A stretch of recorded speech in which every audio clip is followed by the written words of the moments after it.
جنگل کے شیر کی طرح خوفناک۔ میں انہیں ساگ کے بدلے نیزے کی ناپ پوری کر کے دوں گا۔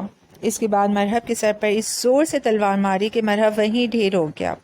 اس طرح سیدنا علی رضی اللہ عنہ کے ہاتھوں یہ قلعہ فتح ہوا۔ اللہ کے رسول صلی اللہ علیہ وسلم اس دنیا سے اس حالت میں رخصت ہوئے کہ وہ اپنے چچیرے بھائی اور داماد سید علی بن ابی طالب رضی اللہ عنہ سے بے حد خوش اور راضی تھے۔ سیدنا علی بن ابی طالب رضی اللہ عنہ نے ساری زندگی اللہ اور اس کے رسول صلی اللہ علیہ وسلم کی اطاعت میں گزاری۔ حجۃ الوداع کے موقع پر سیدنا علی بن ابی طالب رضی اللہ تعالی عنہ یمن کے ایک علاقے کے والی تھے۔ حج کے لیے آتے وقت انہوں نے اللہ کے رسول صلی اللہ علیہ وسلم کے لیے ہدا کے اونٹ لے کر آئے۔ آپ صلی اللہ علیہ وسلم نے اپنے دست مبارک سے 63 اونٹ نہر کیے اور باقی اونٹ سیدنا علی رضی اللہ عنہ کے سپرد کیے۔ سیدنا علی رضی اللہ عنہ نے باقی 37 اونٹ نہر کیے۔ اس طرح اس موقع پر 100 اونٹ قربان کیے گئے۔ بلا شبہ یہ سیدنا علی رضی اللہ عنہ کا اعزاز تھا۔ اللہ کے رسول صلی اللہ علیہ وسلم کی وفات ہوئی تو آپ صلی اللہ علیہ وسلم کو کپڑوں سمیت غسل دیا گیا۔ جن شخصیات کو غسل دینے اور قبر میں اتارنے کا شرف حاصل ہوا ان میں سیدنا علی رضی اللہ عنہ بھی شامل تھے۔ سیدنا ابو بکر صدیق رضی اللہ عنہ کی خلافت کے شروع دن ہی سے وہ ان کے ساتھ پورا تعاون کرتے رہے۔ مرتدین کی طرف سے مدینے پر یورش کا خطرہ پیدا ہوا تو سیدنا ابو بکر صدیق رضی اللہ عنہ نے دیگر اکابر صحابہ رضی اللہ عنہم کے ساتھ ان کو بھی مدینے کے بیرون شہر سے آنے والے راستوں کی حفاظت کے لیے بھیجا۔ وہ ان کے دور میں مشیر خاص تھے۔ ملکی مسائل میں خلیفہ وقت کو ان کا مکمل تعاون حاصل رہا۔ یہ سلسلہ سیدنا عمر فاروق رضی اللہ عنہ کے دور میں بھی جاری رہا۔ دونوں ایک دوسرے کی بے حد عزت کرتے تھے۔ باہمی محبت کا یہ عالم تھا کہ انہوں نے اپنے ایک بیٹے کا نام عمر رکھا۔ خلافت عثمانی میں بھی حسب سابق انہوں نے خلیفہ وقت کے ساتھ اپنے بھرپور تعاون کا سلسلہ جاری رکھا۔ ان کی امامت میں نمازیں ادا کیں، ملکی مسائل و مہمات میں صائب مشورے دیے، ان کی طرف سے بیت المال کے وظائف اور مال غنیمت کے حصے وصول کیے۔ جب سیدنا عثمان رضی اللہ عنہ کے خلاف بغاوت ہوئی تو اسے ختم کرنے کے لیے انہوں نے اپنا پورا اثر و رسوخ استعمال کیا۔ اس سے زیادہ کیا ہو سکتا تھا کہ باغیوں نے جب حضرت سیدنا عثمان رضی اللہ عنہ کے گھر کا محاصرہ کر لیا تو اپنے صاحبزادوں سیدنا حسن اور سیدنا حسین رضی اللہ عنہم کو حضرت عثمان رضی اللہ عنہ کی حفاظت اور معاونت پر مامور کیا۔ یہ دونوں صاحبزادے شمشیر بکف ہو کر ان کے دروازے پر پہرا دیتے رہے اور باغیوں کو اندر نہ جانے دیا۔ سیدنا علی رضی اللہ عنہ نے جن حالات میں خلافت سنبھالی وہ بڑا کٹھن اور مشکل ترین وقت تھا۔ حضرت عثمان رضی اللہ عنہ کو شہید کر کے باغی اپنے ناپاک ارادوں میں کامیاب ہو چکے تھے۔ اہل مدینہ کی پرزور اپیل پر وہ خلافت سنبھالنے پر آمادہ ہوئے، ورنہ وہ خلافت کے خواہشمند نہ تھے۔ انہوں نے پہلے دن منبر پر خطبے میں ارشاد فرمایا تھا کہ حضرات میں علی الاعلان کہتا ہوں کہ یہ خلافت تمہارا حق ہے، جس کے سپرد تم کرو، اس کے سوا کسی اور کو اس پر حق نہ ہوگا۔ سیدنا علی رضی اللہ عنہ کا دور حکومت زیادہ لمبا نہیں تھا۔ سارے کبار صحابہ رضی اللہ عنہم کی طرح وہ بھی بڑے عابد، زاہد اور متقی تھے۔ ان کے زمانے میں اسلامی سلطنت خانہ جنگی کا شکار رہی، اس لیے بیرونی فتوحات کا سلسلہ رک گیا، تاہم خود مختار عدالت عالیہ عہد خلافت راشدہ میں ایک ایسا ادارہ رہا ہے جس پر فرزندان اسلام فخر کر سکتے ہیں۔ خلیفہ وقت کو بھی بعض اوقات قاضی کے ہاں پیشی بھگتنی پڑتی تھی۔ سیدنا علی رضی اللہ عنہ کی خلافت کا زمانہ 4 سال 9 ماہ پر محیط تھا۔ یہ سارا عرصہ کم و بیش آپس کی لڑائیوں اور خارجیوں سے مقابلہ کرنے میں گزر گیا۔ خارجیوں کا فتنہ اس دور کا سب سے بڑا فتنہ تھا۔ تشدد گروہ اپنے علاوہ کسی کو مسلمان ہی نہیں سمجھتا تھا۔ اپنی انتہا پسندی کی تحریک میں یہ لوگ سب سے بڑی رکاوٹ 3 اشخاص کو سمجھتے تھے: سیدنا علی، سیدنا امیر معاویہ اور سیدنا عمرو بن العاص رضی اللہ عنہم۔ ایک دن اس قوم کے 3 بدبخت اکٹھے ہوئے۔ انہوں نے طے کیا کہ ان تینوں کو ایک ہی دن فجر کی نماز کے وقت مسجد میں شہید کر دیا جائے۔ چنانچہ انہوں نے تاریخ طے کر لی اور اپنے اپنے ہدف کی طرف چل دیے۔ سیدنا علی رضی اللہ عنہ کوفہ میں تھے، امیر معاویہ رضی اللہ عنہ دمشق میں اور عمرو بن العاص رضی اللہ عنہ مصر میں تھے۔ عمرو بن العاص رضی اللہ عنہ اس دن فجر کی نماز کے لیے نہ جا سکے، ان کی جگہ خارجہ بن ابی حبیب نے نماز پڑھائی، انہیں شہید کر دیا گیا۔ امیر معاویہ رضی اللہ عنہ نماز پڑھانے کے لیے آئے تو ان پر قاتلانہ حملہ کیا گیا، مگر زخم کاری نہ تھا، اس لیے آپ بھی بچ گئے۔ مگر سیدنا علی رضی اللہ عنہ کے قاتل عبد الرحمن بن ملجم نے، جو دنیا کا سب سے بدبخت اور شق القلب انسان تھا، فجر کی نماز کے وقت سیدنا علی رضی اللہ عنہ پر حملہ کیا۔ آپ شدید زخمی ہو گئے، قاتل کو گرفتار کر لیا گیا۔ سیدنا علی رضی اللہ عنہ کو اطلاع دی گئی، آپ نے اپنے دونوں بیٹوں حسن اور حسین رضی اللہ عنہ سے فرمایا کہ اسے قید رکھو مگر اذیت نہ دو، اگر میں زندہ رہا تو خود دیکھوں گا کہ معاف کروں یا کوئی سزا دوں، ہاں اگر میں فوت ہو جاؤں تو اس کو مار ڈالنا۔ پھر آپ نے فرمایا، اے بنی عبد المطلب، میں مسلمانوں کا خون نہیں کرانا چاہتا، خبردار بجز میرے قاتل کے اور کسی کو نہ مارنا۔ اے حسن، آگاہ رہو کہ میرے قاتل کے ٹکڑے ٹکڑے نہ کرنا۔ ان کی شہادت 17 رمضان المبارک 40 ذی کو ہی۔ شہادت کے بعد سیدنا حسن رضی اللہ عنہ نے مجرم کو جیل سے نکالا اور اسے قتل کر دیا۔ سیدنا علی رضی اللہ عنہ کی قبر کے بارے میں بڑا اختلاف ہے کہ ان کو کس جگہ دفن کیا گیا۔ ان سے 586 احادیث مروی ہیں۔ مورخین نے اولاد کی تعداد مختلف لکھی ہے۔ ابن کثیر کے مطابق 14 بیٹے اور 17 بیٹیاں، اور حافظ ابن حجر کے قول کے مطابق 21 بیٹے اور 18 بیٹیاں تھیں۔ ان کے خاندان میں ایک سندھی لڑکی بھی آئی جس سے زید بن علی پیدا ہوئے۔ نیکسٹ ویڈیو میں انشاءاللہ تعالی ہم سیدنا طلحہ بن عبید اللہ رضی اللہ عنہ کے بارے میں معلومات حاصل کریں گے اور ان کی زندگی کے واقعات معلوم کریں گے۔ جب تک کے لیے ہم دعا گو ہیں کہ اللہ ہم سب کی جائز مرادوں کو قبول فرمائے اور ہم سب کو نیک اعمال کرنے کی توفیق عطا فرمائے اور اللہ سب کی حفاظت فرمائے، آمین ثم آمین۔ شکریہ۔ اعوذ باللہ من الشیطان الرجیم، بسم اللہ الرحمن الرحیم۔